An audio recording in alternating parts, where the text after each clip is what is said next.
अस्सलाम वालेकुम। 9th class chemistry का आज एक टॉपिक है जिसको हम लोगों ने डिस्कस करना है। और देखा जाए तो ये वाला जो टॉपिक है 9th क्लास में एमसीक्यूज़ और चार्ट के हवाले से बहुत अहम है। इसमें से इस टॉपिक में से अक्सर एमसीक्यूज़ आती हैं, तो वो एमसीक्यूज़ मैं मेंशन कर दूंगा कि कौन सी होती हैं।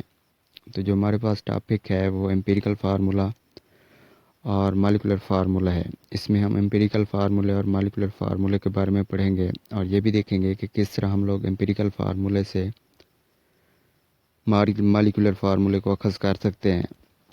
बेसिक अगर देखा जाए तो ये एम्पिरिकल और मॉलिक्यूलर फार्मूला केमिकल फार्मूले की टाइप्स हैं।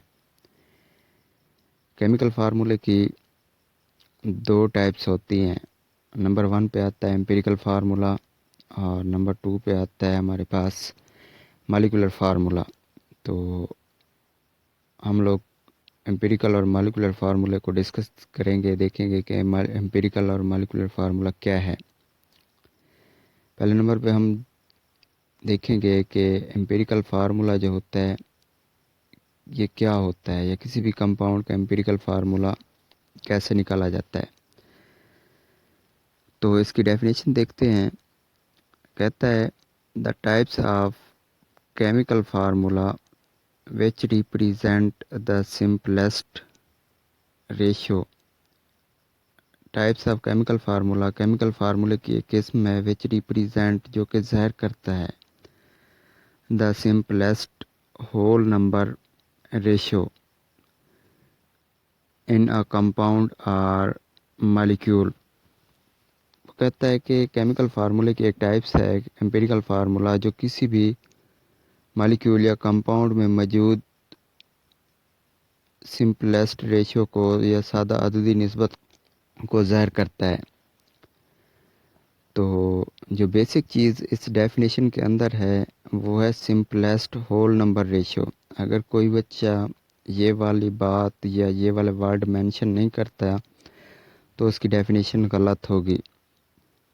तो देखते हैं, मैं यहाँ पे कंपाउंड लिखता हूँ जो हमारे पास C6H12 और O6 है। ये हमारे पास ग्लूकोज का फार्मूला है। तो हम इसका एम्पिरिकल फार्मूला देखेंगे और समझेंगे कि सिंपलेस्ट होल नंबर रेशियो क्या है। अगर हम carbon ratio, hydrogen ratio, oxygen, इन तीनों के दरमियान रेशियो निकालें तो देखते हैं कि कैसे है। मिसाल के तौर पर कार्बन के हमारे पास 6 एटम हैं, हाइड्रोजन के हमारे पास 12 एटम्स हैं और ऑक्सीजन के 6 हैं। अब सिंपलेस्ट होल नंबर रेशियो मतलब हम इसको तकसीम करें तो 6 कम 6,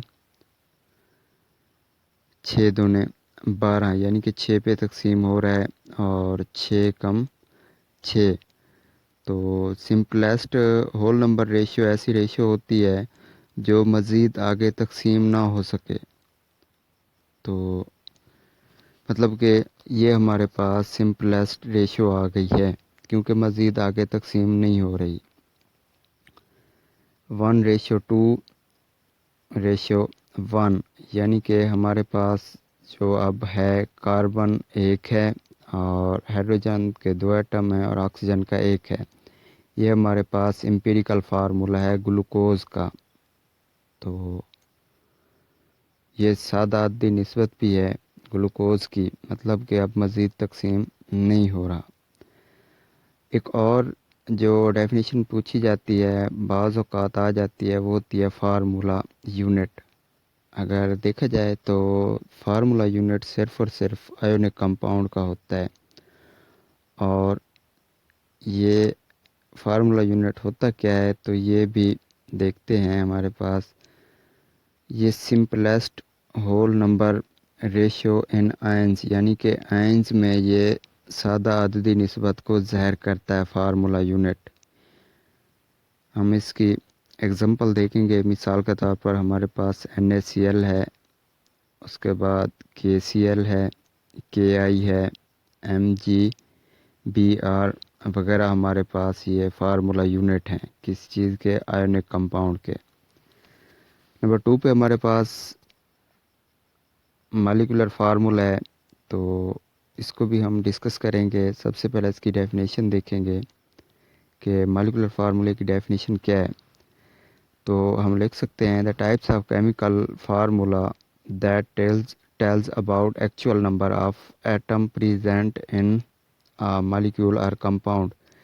यानी कि मॉलिक्यूलर फार्मूला किसी भी मॉलिक्यूल या कंपाउंड में एक्चुअल हकीकी नंबर को ज़ाहिर करता है। मिसाल के तौर पर हमारे पास ग्लूकोज का फार्मूला है C6H12O6 और H2O यानी कि वाटर का फार्मूला है। तो ये हमारे पास मॉलिक्यूलर फार्मूला है, क्योंकि इसमें हकीकी एटम की तादाद को ज़ाहिर किया जा रहा है। हम मॉलिक्यूलर फार्मूले और एम्पिरिकल फार्मूले के दरमियान एक रिलेशनशिप है। इस फार्मूले की मदद से हम एम्पिरिकल फार्मूले से मॉलिक्यूलर फार्मूला अखज़ कर सकते हैं। Molecular formula n, empirical formula n, यहाँ पे कोई भी होल नंबर हो सकता है, 1 2 3 4 5 सो ऑन। अगर हम एन की वैल्यू मालूम करना चाहते हैं तो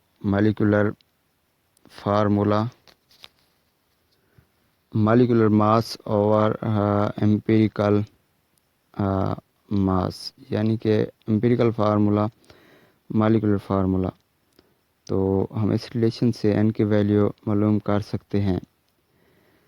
अब देखते हैं कि मॉलिक्यूलर फार्मूले से हम किस तरह एम्पिरिकल फार्मूले को हम किस तरह मॉलिक्यूलर फार्मूले में कन्वर्ट कर सकते हैं। हम ग्लूकोज में सादा अदरी निस्बत में हम लोगों ने 6 पे तकसीम किया था, तो मतलब उसमें हमारे पास जो एन की वैल्यू थी वो 6 थी। तो हम इस 6 को ग्लूकोज के एम्पिरिकल फार्मूले के साथ ज़रब दे देंगे तो हमारे पास ये बन जाएगा C6H12O6। ये हमारे पास क्या है, मॉलिक्यूलर फार्मूला है।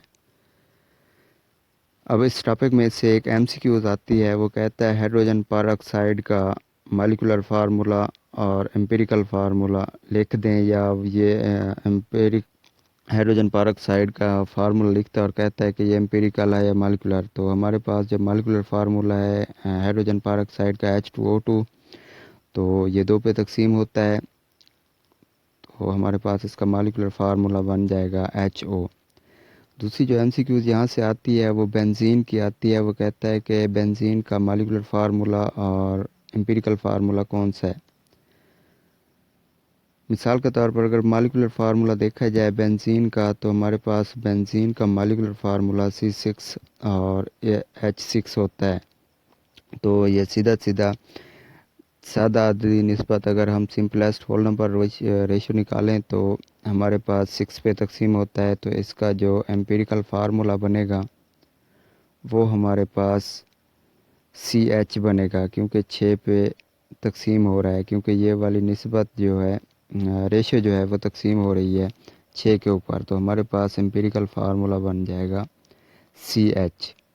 तो ये 2 MCQs आती हैं। कहता है कि हाइड्रोजन परऑक्साइड का एम्पिरिकल फार्मूला कौन सा है। तो आपको पता होना चाहिए हाइड्रोजन का एम्पिरिकल फार्मूला जो होता है HO और मॉलिक्यूलर फार्मूला H2O2 होता है। इसी तरह बेंजीन भी आप लोगों ने देख लिया। तो उम्मीद करते हैं आपको मॉलिक्यूलर एम्पिरिकल फार्मूला और मॉलिक्यूलर फार्मूला समझ में आ गया होगा।